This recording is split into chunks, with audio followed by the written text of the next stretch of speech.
So now that we have been told by the Alter Rebbe what the optimal average human being looks like, what the average human being looks like when they have optimized themselves, when they are living up to their potential. And then the Alter Rebbe said, and encouraged all of us to strive for this a bit at a time. You'll remember that the discussion we had with Rabbi Silverberg when he was introducing this section of Tanya for us is that he said, this is a journey that you take incrementally. You add areas of life into your Beinani category. 1 second, please. So now that we know what a average human being looks like when they have optimized themselves, that's what the Alter Rebbe calls Beinani.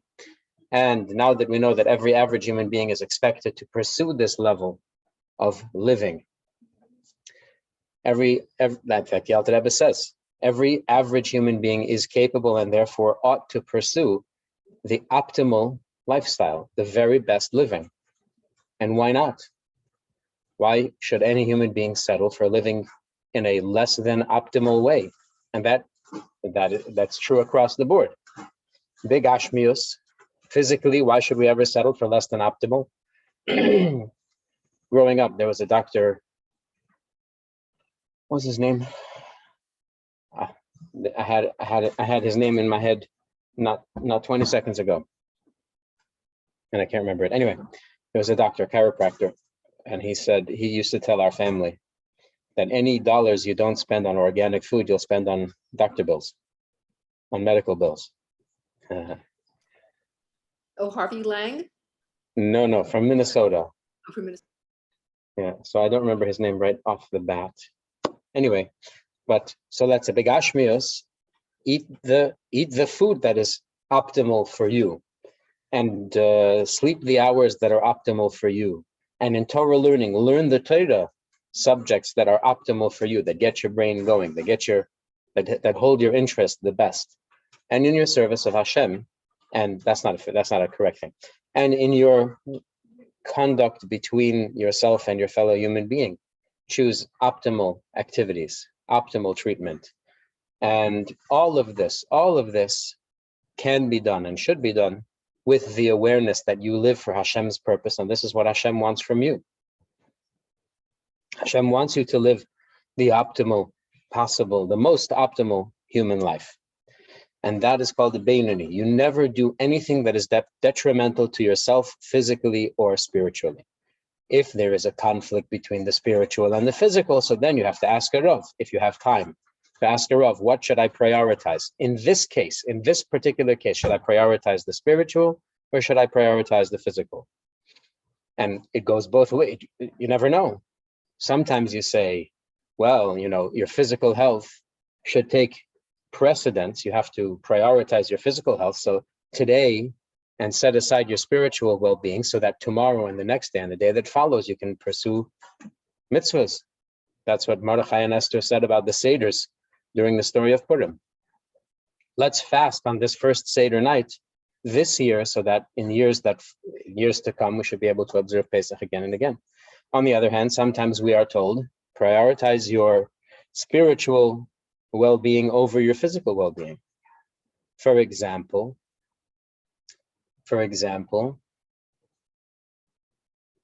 you're in a place where you can't find kosher meat, and you need protein. A human being needs protein, but you're far away from any Jewish civilization, and Amazon Prime doesn't exist, let's say.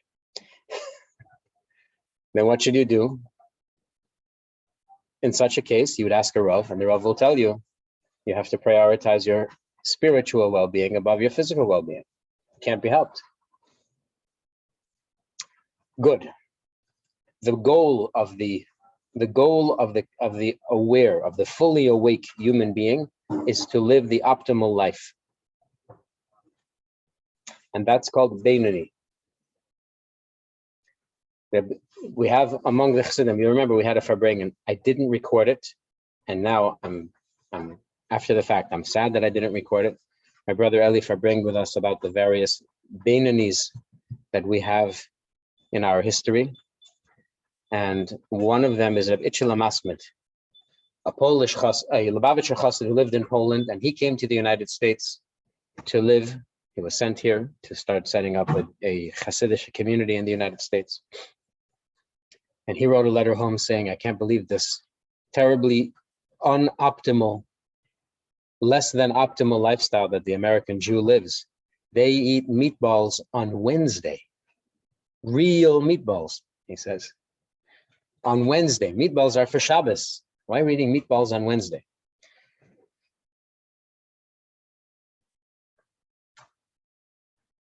A friend of his, whose name is Rabbi Raskin, Olav Shalom, they're both Olav Shalom, used to, one time, I've heard this quote many times. He says, American people, American boys, the Bachrim, you drink, instead of plain water, you drink colored water. And instead of simple foods, you eat enriched foods. And then you grow too big, and then you have to run on the sidewalk in order to combat the colored water and the enriched foods. Just drink plain water and eat plain food, and you won't have to run on the sidewalk. Optimize your life, he says. Optimize your life. That's the life of a Beinoni. The Gashmios physically and Beruchnios and spiritually. For some people, this comes naturally. And of course, we have to be careful that for those of us for whom this comes naturally, we have to be very careful not to be judgy about those who have to work hard at it. We have to realize who we are by nature and realize that it's not to our credit if that's our nature. Here we learn in chapter 15 that some people simply are naturally disciplined. Some people are naturally inclined to optimize, and some people aren't, and it's going to be a great big fight for them. I was schmoozing with a cousin of mine yesterday, and he says that his brother is constantly teaching him new ways to save time, because his brother is very conscious about time. Always take the shorter route, always travel at the lowest traffic time. Optimize your time usage. And he says, that's not my thing. For me, my thing is to spread happiness. Wherever I go, spread happiness. That's my thing. Organization and time management, that's not my thing. So we stood on the sidewalk and schmoozed for a long, long time, and we shared with each other our challenges, whatever. And we went away a little happier, and that was his thing. That's what comes naturally to him. And time management is something that he has to work on. Let's begin to learn in chapter 15. Of course, we'll start with a Maimer Chazal, a teaching from the Chachomim, upon which we will base our understanding of human nature and natural proclivities. Chapter 15, Uvozeh Yuvan. Now that we understand that a human being is charged by the Creator to live the optimal human life, and of course that means according to Torah. Torah is the user manual for human life. You want to use, this is a mashal that I heard from my father first. I've heard it from many people since. You want to use your new washing machine correctly? Use it according to the user's manual. You want to use your new refrigerator correctly, your new lawnmower correctly? Use it according to the user's manual. Then you will optimize the life of the washing machine and the refrigerator and the lawnmower. Human life is the same. You want to optimize the human life. You want to optimize your human life. It should be according to the user's manual, and that's the Torah. So we learned that Hashem charged each of us to live the optimal human life and gave us the means to do so by giving us the Torah. And from now on, we are marching slowly across the various arenas of our lives, working incrementally to optimize each area. There's a pasuk in Malachi where the Navi says, "Veshavtem ureisem," you will sit and you will see the difference bein tzaddik lerasha, the difference between a righteous person and a wicked person, bein oivei Elokim la'asher loy avodai, between one who is a servant of Hashem one who is serving Hashem and one who is not serving him. The Gemara in Chagiga asks, you're just repeating yourself, Malachi. Senor Prophet, you're repeating yourself. A righteous person is one who serves Hashem, and a wicked person is one who doesn't serve Hashem.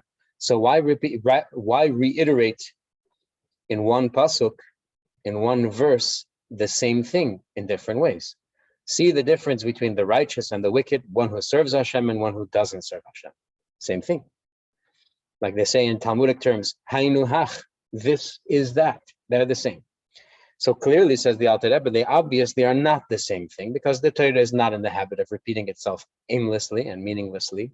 The difference between a tzaddik and a rasha is one thing, which we described at length in the previous chapters, versus the difference between one who is serving Hashem and one who is not serving Hashem is an entirely different thing. We are describing different things. What does it mean to be a tzaddik versus a rasha? Well, the tzaddik has no inclination to do anything that is suboptimal. He's not inclined to do it. It doesn't come to him naturally that he should want to do something that is less than optimal. Whereas the rasha is a person who, to whatever degree, to one degree or another, can't control himself and is constantly doing things that are suboptimal. And it's beyond his control at this point. In some cases, he's not even inclined to try to control himself. That's the rasha. What is the one who serves Hashem versus one who is not serving Hashem? The Alter Rebbe explains, what is the difference between one who is serving Hashem versus one who is righteous? Do not equate the tzaddik that is in that verse to the servant of Hashem that is in that verse. Why? Because in that verse, the one who is serving Hashem is described in the present tense. Oived, any Hebrew verb that is vowelized oa, oa, it means present tense. He's doing it now. Oimer, he is saying right now. Hoylech, he is saying it right now. Oived, he is doing the work right now. He's in the middle of the work. Hu lashon hoive. Oived is in the present tense. Shehu b'yemtza hu avoda. That means he's right in the middle of the work of serving Hashem. What is that work of serving Hashem? Shehi, namely, it is hamilchama im hayetzer hara, the battle against his inclination to do evil. Lehisgaber alav, with the goal to overpower him, and to chase him away from the small city.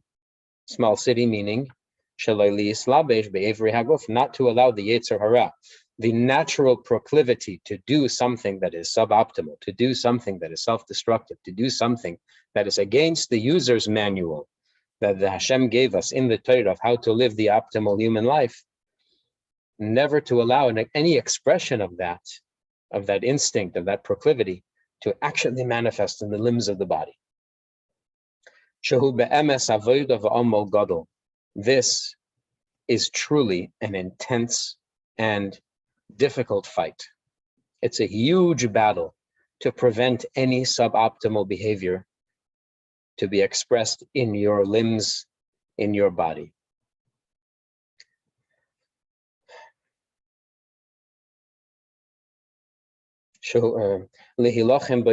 And in addition to being a very difficult battle, it also is one that never stops.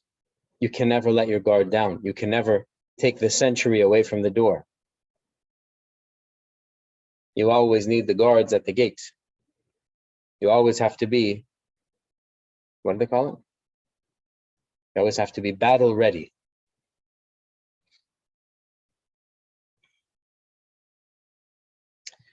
When the Tanya says the service of Hashem, it means the work of serving Hashem. Sorry? Diligent. I think the word was diligent. Diligent. Thank you. Avodah means work. Avodah is the work that the Jewish people were subjected to in Egypt. Hard, back-breaking work. It wasn't avodas perach. What we have to deal with our Yetzer Hara is not avodas perach, like the Jews suffered in Egypt, but it is avodah. It's hard, hard work. So let's understand this a little bit based on the notes from Rabbi Elokim, the great teacher of Hasidus of our generation. He says like this: avodah, meaning very hard work. It doesn't only mean that you are doing hard physical labor or hard emotional labor in order to gain the thing that you're pursuing. Mainly, hard work in this context means doing things that are against your nature, doing something that doesn't come naturally to you. For example, sometimes our parents come to visit and we do things for them that are difficult. We do things for them that require hard work. We schlep beds and chairs and furniture up and down the stairs. It's hard work, but we don't feel any negativity about it. We don't feel any suffering from it because the intensity of the excitement and the love that we feel towards our parents decreases and diminishes all the unnatural feelings, all the feeling that this work is unnatural for me. On the other hand, sometimes a person has to do some hard work in order to achieve some goal, and they really have to push themselves beyond their natural limits, beyond their natural inclination. That's called hard work. You ever seen a lumberjack chopping wood? Is that hard work? The answer is, it depends if he enjoys chopping wood. You ever seen those lumberjacks competing where they climb up a tree and they slice the tree at different intervals and they cut different shapes out of the tree, and it's a great big sport and they have a great time? Yeah. Are those people working hard? Well, yeah, I mean, it's labor intensive, but would you call it hard work in this context like we're discussing here? The answer is of course not. As the famous adage goes, if you love what you do, you'll never work a day in your life. When a tzaddik who loves Hashem so intensely has to do hard work, it is labor intensive, but it's not hard work. It's a labor of love, and you don't even notice that you're working. The tzaddik has to fast on Yom Kippur. No problem. Tzaddik has to fast on Tisha B'Av. Also no problem. Now there's a chiddush. That's novel. Most Jews who are aware of the significance of Yom Kippur fast on Yom Kippur, no problem. No problem emotionally. Physically it's draining, but emotionally it's no problem. We realize, we understand how intense and how special is Yom Kippur, and we're okay with it. We're okay with the physical investment in fasting on Yom Kippur. But Tisha B'Av is miserable because it's not inspiring. It doesn't have all that holiness and the uplift like Yom Kippur has. But for a tzaddik, Tisha B'Av is as exciting and satisfying as Yom Kippur, because it's for Hashem, and he doesn't care if Hashem wants him to, like the saying goes, the tzaddik doesn't care if Hashem told him to observe Shabbos or to chop wood. He would do both of them with the same enthusiasm because of his love for Hashem. He loves Hashem so much that he doesn't even feel the hard work. Example.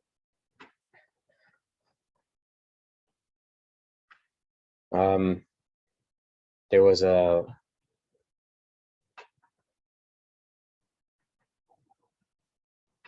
was a tzaddik, sorry, I don't remember his name. There's a tzaddik who stood in the freezing cold saying Kiddush Levana. and there were holes in his shoes. And the skin, nebuch, the skin of his feet froze to the ground where he was standing. You can imagine how painful this is. He didn't feel it. He was unaware of it. That's not average. That's not a person that is working hard. That's a person who is doing a labor of love. And so intense is his love that any kind of pain and any kind of suffering is worthwhile and goes almost unnoticed, because the feeling of happiness and satisfaction is so great that it outshines all the other feelings. But that's not for the average human being. The average human being is called Oived Elokim. He's working hard to serve Hashem. He's working really hard because it's against his nature. It's against his nature to do this. And it's a struggle for him to do this. Interestingly, there are two titles. One title is Oived Elokim, one who is doing the hard work of serving Hashem, overcoming the Yetzer Hara, overcoming the proclivity, the inclination to do the wrong thing at times. And then there's the tzaddik. What's the tzaddik's official title in this context? Says the Alter Rebbe, Aval tzaddik, a righteous person, nikra eved havaya, is called a servant of Hashem, not one who is serving Hashem like the Beinoni. Rather, he's called eved Hashem, a servant. That's a noun. That's not a verb. The tzaddik is called the servant of Hashem.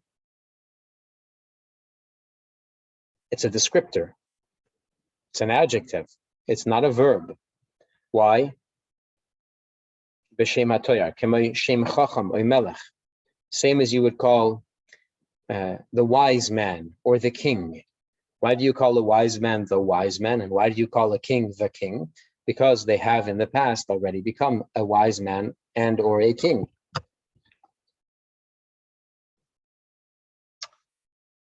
Same thing with the tzaddik. He is a servant of Hashem. He has done the work in the past, and now he is no longer doing the work. Now he is a servant of Hashem. In the Alter Rebbe's words, he's already become the wise man or the king, and that's why you call him wise man or king. So too, this man, this tzaddik, this person has already optimized his life and has learned to love Hashem so much that living optimally for Hashem's sake is all the rage. For him, he loves it. It's no problem. There is no battle. There is no war being waged in his internals. Because he has already pursued and chased away the evils, any bad inclinations that exist inside of him. As in David HaMelech's words, my heart is empty within me. I have no instinct, I have no inclination to do something self-destructive, to do something against the Torah's instructions, to do something that will tear away my optimal living status from my soul or from my body.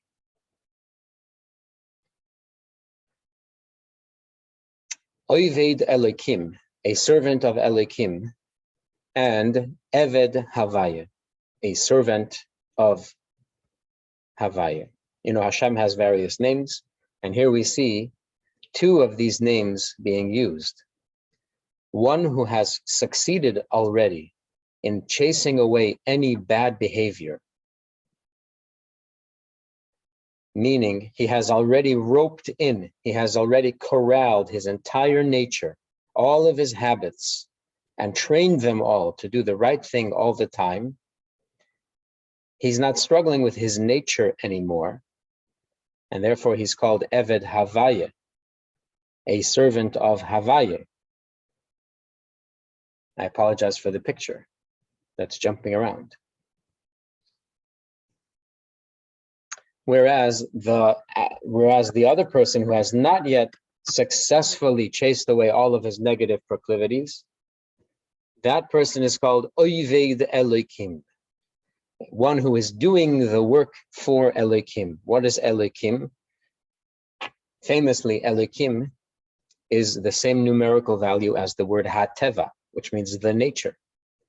Oived Elokim is a person who is in the process of serving Hashem, but that means he's in the process of corralling and overcoming his nature, his instincts, his habits, represented by the name Elokim. Now, what is the first point the Alter Rebbe is making here? Do not confuse tzaddik and oived Elokim. A tzaddik is not necessarily an oived Elokim, because for the tzaddik, the battle is won, the war is over. Oived Elokim is in the heat of battle right now.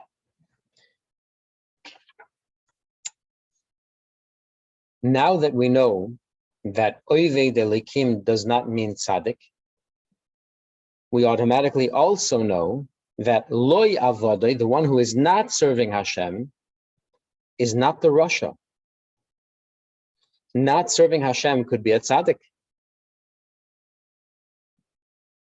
because there's no more battle, there's no more war. If Oived Elokim means one who is doing the work of serving Hashem, and he's waging the war against his nature, then Asher Lo Yavodai, the one who is not doing that work, could be a Jew on any level. It's not the specific. It's not level specific. Now, in the category of average human beings, what the Alter Rebbe calls the Beinani, Ube Beinani, Yesh Gam Kein Shtei Madreges. When a human being is working to optimize their life, you also have these two groups. And that's what we discussed in the introduction to the lesson, where we say there are people who are naturally inclined to optimize certain areas of their lives. And you have people who are not so inclined. In the language of the Tanakh, you have those who are inclined to do the right thing all the time, and they are called loy avodai, not doing the work of battling against their nature. And you have those for whom this does not come naturally, and they are called oived Elokim, people that are battling and fighting and struggling to live the optimal life. Afal pikein einoi rasha. But it's important to note again that although we are referring to a certain group of average human beings who are not fighting mightily against their natures to do the right thing and serve Hashem all the time, that doesn't mean that they are sinners. That doesn't mean that they are Rashas. It doesn't mean that their behavior is out of control and that they're self-destructive. Here we are discussing optimal human beings that are called non-workers. They're not in the workforce. This person has never self-destructed in his life.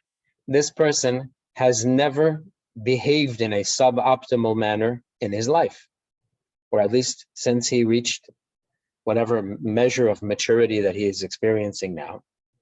He has never been misbehaving. He's never done something ill-advised. He's never done something in the Torah language sinful, in the Tanya's language indulgent,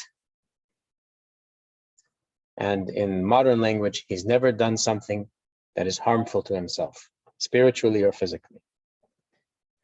V'gam, not only has he never done something against himself, non-productive, non-optimal, he has also fulfilled all his obligations in the world, physically and spiritually. V'gam kiyem kol ha-mitzvahs she'efshar le'lekayma. He has also fulfilled every mitzvah that was possible for him to fulfill.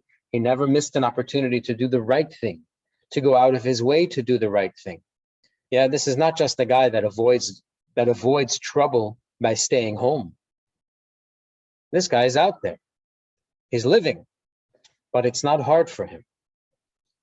V'talmud Torah keneged kulam. We will use the example of Torah study because Torah study is the very, very best way to build your connection with Hashem, consciously emotionally, spiritually. To learn Torah is the best way to mold your inner mind, your inner life, to bring it in line with Hashem's will. This could be a person who never stops learning. He's always learning.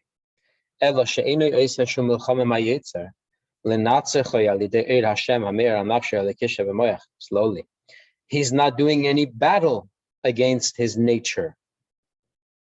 He doesn't have to harness the special light that Hashem shines into the human being, into the divine soul of a human being, whether that divine light is, remember what we discussed in the previous chapters, that there are several levels of Beinoni. Sometimes a Beinoni is living with such a God consciousness, such a purposefulness, that he does not even entertain the option of doing something suboptimal. And he's not a tzaddik. Why is he not a tzaddik? Because this perfect lifestyle is not the product of love for Hashem. This perfect lifestyle is the product of the fact that naturally a human being has control over his behavior. The mind controls the heart.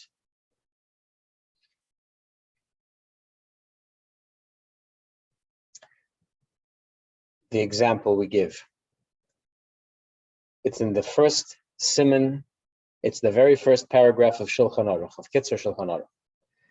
A person must always be aware of God's presence, because a person's behavior is never the same when they are completely alone in their room as when they are being observed by anybody else, family, friend, neighbor, stranger, particularly a king, a person of power.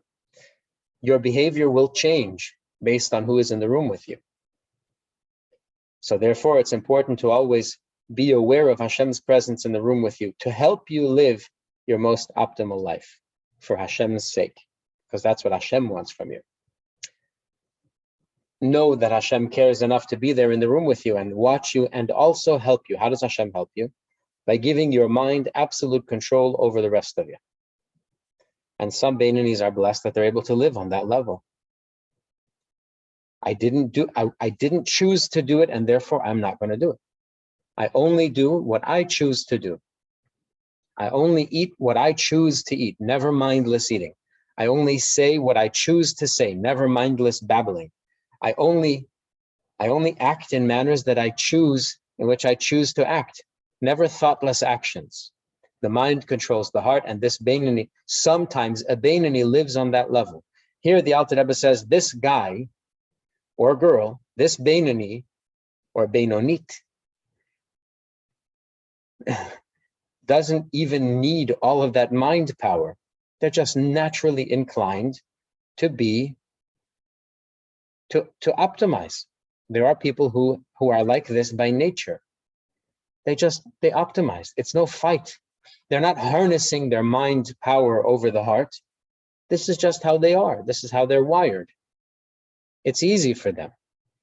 It is their nature. They're not fighting their nature. Because this person does not have any proclivity or inclination that is opposing their drive to live the optimal life at all. There is no instinct in them, there is no inclination in them that is trying to distract them from their Torah learning. Torah learning is the most important. And all of their work in living this optimal life for Hashem's sake. And therefore there's no need to battle against them. There's no need to battle against the nature, because naturally this person is walking the straight and narrow. That's just his nature. That's how he's wired. Again, we're using the example of Torah study because to bring your whole life into line with the will of Hashem, Torah study is the best way. So the Alter Rebbe is using this example. This guy is just he's the studious type, naturally. you know that human beings who have no link, no bond, no connection with anything holy or God-centered can sometimes be the studious type.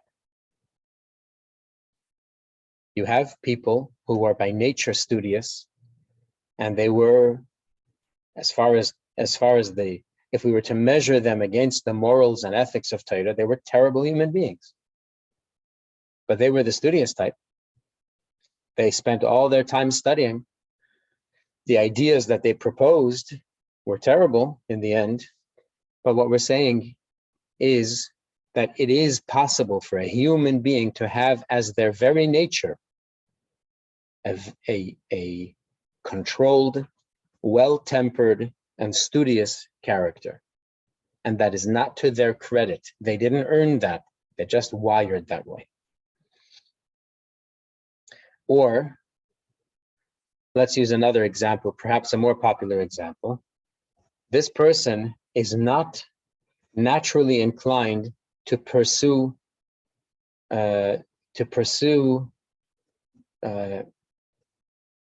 physical pleasures.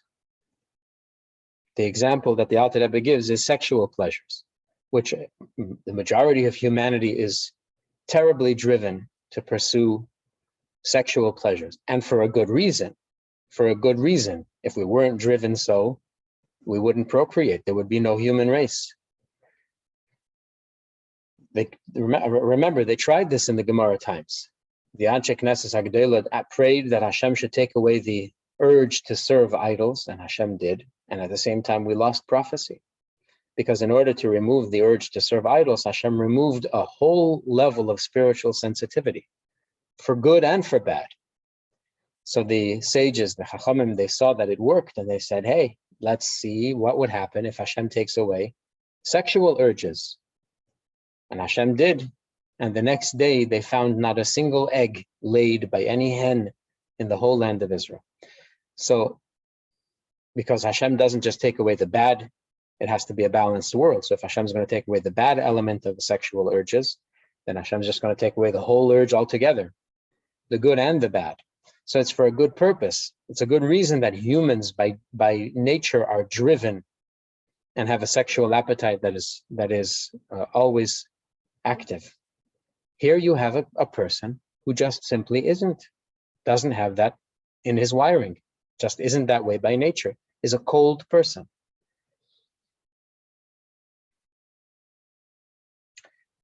In the words of the Alter Rebbe, this person doesn't have to battle against his attraction to women because he's by nature cold. Same with all pleasures of this world. He doesn't have to battle against them because pleasure from physical things is not something that calls to him, and that's by his nature. He didn't earn it. That's just the way he was born.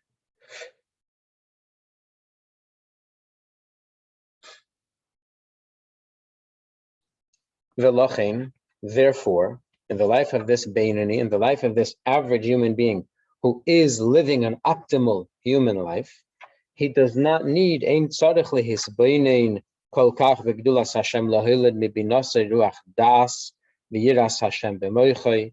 He doesn't have to contemplate the greatness of Hashem. He doesn't have to spend time contemplating and organizing mentally what are his priorities in life, comparing the greatness of Hashem to the lowliness of physical things, like we described in the previous chapter.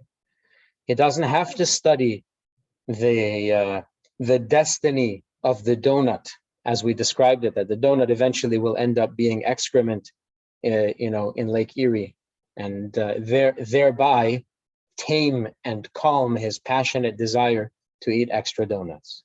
This guy doesn't need that.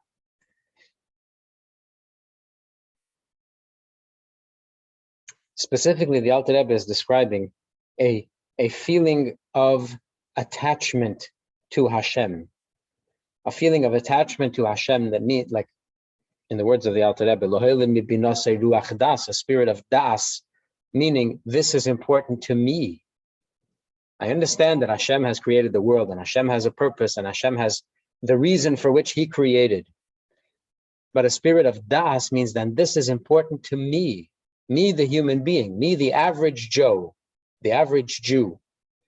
This is meaningful to me to participate in this purpose, in Hashem's goal, because of how much I am in awe, or how much I revere, or how much I love Hashem. Yiras Hashem b'moichel hishomer shalei laver al mitzvah leisase ve'ahavas Hashem libe ledafka ve'bikim ha-mitzvah v'talmud sh'neged kulam. This person has not done the mental work, nor does he need to do the mental work of developing reverence for Hashem to help him avoid suboptimal behavior. He doesn't have to contemplate the greatness of Hashem to help him generate a feeling of love and a yearning for connection to Hashem that will generate, or that will inspire, the fulfillment of all the mitzvahs, especially learning Torah. Of course, this person is not behaving just by habit, by rote, because then certainly that's not a good level of serving Hashem. Certainly that's not a good level of serving Hashem. Because if you're just serving by rote, if it's just habit and it's mindless, that's also not called, it's not called davening, it's not called mitzvahs, it's not called Torah study. He is attaching himself to Hashem through all of these good deeds and optimal behavior. But all he requires is to bring to mind that he is a Jew. And as a Jew, he has a natural yearning and love for Hashem. And based on that, he acts properly. And for this person, that's enough. In the Alter Rebbe's words again, it's enough for him, that hidden love that is naturally embedded in the heart of every Jew, which therefore, as we said, they are called lovers of Hashem. And that's why, because there is no battle raging in the heart and mind of this person, he is not called Oved, one who is presently working hard to serve Hashem at all. Because this love that he has naturally embedded in his Jewish heart is not the product of his labor, of his work at all. Rather, he inherited it. It is an inheritance for all of us from our ancestors. As will be explained later. But for all the other, that's true about the love for Hashem in this Jew's heart and in every Jew's heart. But this is also true about all the other good facets of this person's character. He is naturally not inclined to pursue physical pleasure. Well, that's also something he inherited from his ancestry, something hereditary. He didn't earn it. And the same thing was if he is the studious type, that's also likely to be hereditary, not something that he worked for. So on all three fronts, he can't claim credit for any of these. Therefore, he doesn't deserve to be called a servant of Hashem like a tzaddik, because the tzaddik is one who has completed the battle, and that's why there is no more battle. He fought all the way till he won. The war is won in the life of the tzaddik. In the life of this Beinoni, there was no war. There never was a war. He never fought. He cannot be called one who fights to serve Hashem. He cannot be called one who used to fight to serve Hashem. He cannot be called a veteran of the fight to serve Hashem. There never was a fight. Everything that he has was given to him as a gift. V'chein, another level. Af mi she'enoi masmid b'limudei b'tiva rak shehirgil atzmei lilmed b'hasmada g'dei levanasa hergel etav hasheni daila b'yava misuterazu. There's another thing, and that is, maybe you could say that you have a human being who, as a child, did have to struggle. He did fight. In elementary school, to sit at his desk was very hard for him. He was not really the studious type. And in high school, to do all his homework was very hard for him. He was not really the studious type. And in Yeshiva Gedola, he really had to struggle to sit at his table and review because it wasn't natural for him. But after years of hard work, he developed good habits. He developed good learning habits. How does this Jew connect his Torah study, which now comes naturally to him? Because of his good habits, habits eventually becomes your nature. So how does this Jew connect his Torah study to Hashem? Also through the natural love that's embedded in the heart of every Jew. He will say before he learns, thank you, Hashem. Blessed are you, Hashem, who chose us and gave us his Torah. And with that intention, with that kavanah, he will study Torah. Then his Torah study is connected to Hashem, but there is no battle raging within him to keep him on the straight and narrow and to keep him studying Torah. There is no longer a fight. Today, he is not fighting, and therefore he also cannot be called Is Elokim, one who is presently fighting to serve Hashem. He has developed good habits, and then he stopped.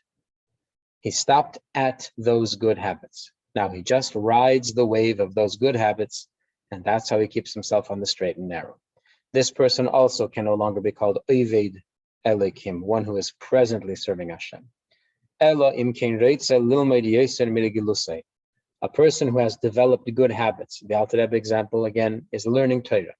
If he wants to do real work in serving Hashem, he'll have to learn for longer hours than what he has trained himself to do. He will have to review each passage more frequently than what he has habitually done. He needs to go beyond his nature. Even the new nature that he worked for and trained himself to keep, the new habits that became his nature, if he really wants to work hard in serving Hashem, he's going to have to push himself beyond even that newly adopted nature that he so through his hard work was able to achieve. If the battle does not rage today, then the person does not get to be called Is Elokim, one who is fighting to serve Hashem. The Alter Rebbe gave the example of Torah study, but it's true across the board. I, by nature, am careful not to eat non-kosher food. Okay? Is there a struggle? There's no struggle. A Jew was in line at a supermarket and saw a mother and a child that were clearly not Jewish or didn't look Jewish. And the child asked if they could buy candy, and the mother said, no, that's not kosher. And the child put the candy away. Surprised, the Jew turns around and says, are you Jewish? Mom says, no, but I've seen the Jewish parents use this to keep their kids from buying candy, and it works so well that I just started using it for my kid. You tell a child, you tell a child, no, this candy is not healthy for you, it's not yummy, you're not going to like it, you didn't eat supper yet. All of those can be argued. It's not kosher, there's no argument. There's no fight. That's how we were raised. It's natural. I keep kosher naturally. That's me. Is there a standard of kosher that I can keep that I don't presently keep? Sure. It's called optimizing, and Hashem wants me to do that. And for me, that's a fight. Don't eat more than you need. Eat only what is healthy for you. Eat only what sustains your body. Eat only what honors Shabbos and Yom Tov. Don't indulge. That's also in the laws of kosher. Is this food kosher for me? Kosher means fit. It's not treif. It's not a sin if I eat that food, but it's a step away from holiness. It's a step away from optimal living according to Hashem's wish that we should all live optimally. So if I want my eating habits to be part of my hard work in serving Hashem, I know what I have to do. I have to push myself, not only to avoid eating things that are treif, but even to avoid eating things that are merely indulgent, that are not healthy, because that also is what Hashem wants.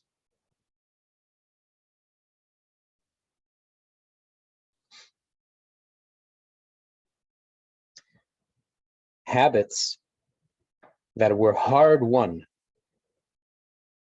that have become through hard work, you've earned this new discipline, and it's no longer a fight for you, that was yesterday's work, and it does not qualify as today's avodah. That's why almost 7 years ago, this group came up with the mantra that just because you did tshuva 30 years ago, because you became a Baal tshuva 30 years ago, doesn't mean that the tshuva ends. The tshuva from 30 years ago is not enough. You need a new tshuva every single day. Return to Hashem again every single day. And for those of us that were born from and have never done a proper tshuva, we all have to get around to it. We gotta get on that project and do a real tshuva. Work hard to serve Hashem.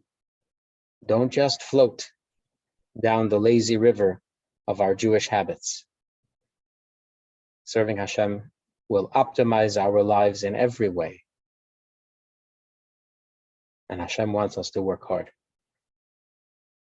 Hashem wants us to live well. Not only is the level of Beinani, meaning not only is optimal living available for every average human being, it's required of us. Hashem requires it of us. We all must work towards optimizing our lives, even in those areas where there is no struggle to do the right thing. Hashem wants us to push ourselves even further towards optimization, towards the level of Beinani. Good. This is chapter 15, part 1.